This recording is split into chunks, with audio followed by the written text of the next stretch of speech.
Alright, hey guys, hole number 2 here we're setting up for, and I'm going to bring Rocket here just in case. I don't know if I can use it, especially with only 50 backspin. I'm at least going to put it on. I really don't know how these clubs are going to fall. I'm not used to having more entry clubs. I haven't played Tour 4 at all with entry clubs, but you do want to probably, in my opinion, keep Guardian on. That's going to be kind of your safety net, and it's going to be the best chance to get this eagle. Other than that, you're going to have to use a Viper and try to use a similar type backspin approach to what I'm going to do. But let's see. Yeah, Rocket's going to be out of the question. Not going to be able to do that.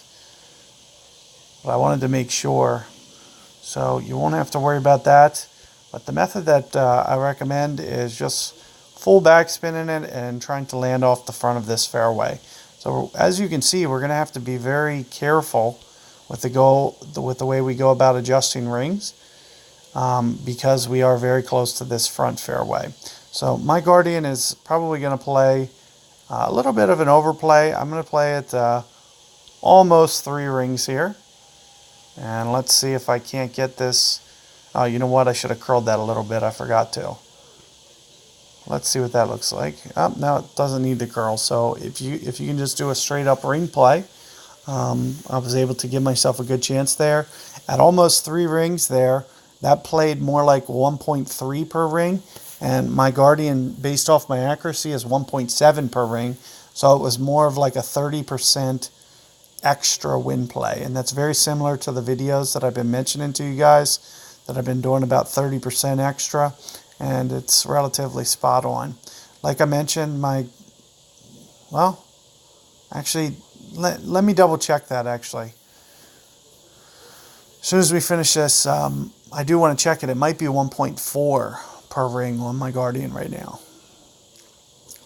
So, and this just kind of reminds me that the only reason I'm even thinking about that is if you watch my last shootout, I did it really bad. We were at Min Club like that on the wood, and I did an overplay, and it did not affect the wind. So I'm assuming I probably played it more spot up there.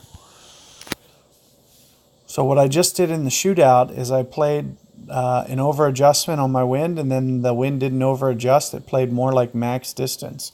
So I'm assuming what you should do on this shot is probably play max ring adjustment. So if your accuracy, for example, is 80, for example, then that would be 1.4 per ring. And as you can see from my shot, that should be relatively spot up to what I just did. And we'll just double check and check my accuracy numbers. Here you're seeing my opponent miss that pitch. Unfortunately, going to get a par, but it is only Monday, not a big deal. Today's more about testing the waters and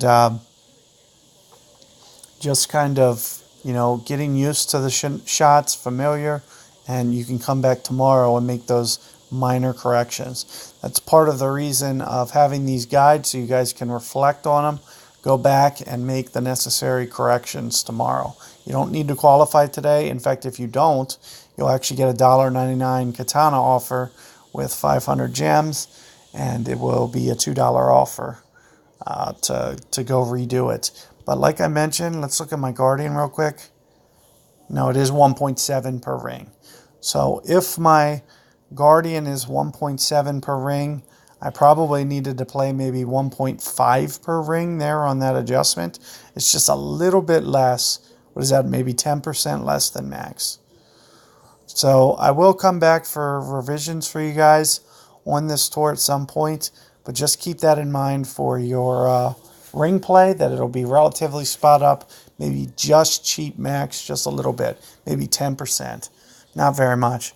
So keep all that in mind. Good luck there, guys, and catch you guys for hole 3 coming up.